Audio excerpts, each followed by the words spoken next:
Hello my beautiful buddy. So আজ আমি যেহেতু আমার রুমটাকে অ্যাসথেটিক রুম বানানোর চ্যালেঞ্জ নিয়েছি, তো আজ তার পার্ট 15। তোমরা আগের ভিডিওতে দেখতে পেলে যে মা আমার সাথে একটু হেল্প করে দিচ্ছিল, আর একটা বোনও চলে এসেছিলো হেল্প করার জন্য।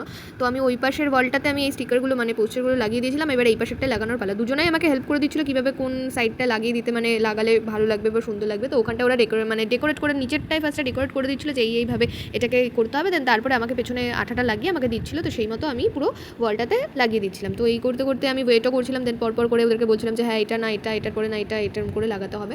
তো এই করছিলাম সেদিনকে। দেন তারপরে এটাই আস্তে আস্তে লাগিয়ে পুরোটা ওয়াল এভাবেই ডেকোরেট করে নিয়েছিলাম, এই পাশেরটাও আর ওই পাশেরটা আগে যেহেতু তোমরা দেখতে পেলে। একবার এই পাশ থেকে ও পাশে খুলে লাগাচ্ছিলাম, একবার এটার সাথে এটা আর ব্যাস দাঁড়িয়ে থাকতে থাকতে আমার নাচ গান শুরু হয়ে গেছিলো। এই নাচ করতে করতে আমি নিজেকে একবার দেখছিলাম যে আমি এইভাবে এটা কী করে সাজাচ্ছি, আমি এটা পারলাম কী করে। যাই হোক, এগুলো ভাবতে ভাবতে আমি স্টিকারগুলো লাগিয়ে নিয়েছিলাম। ওরা এই যে নাচটা শুরু হয়ে গেছে, এটা দেখে আবার কেউ হেসে ফেলো না।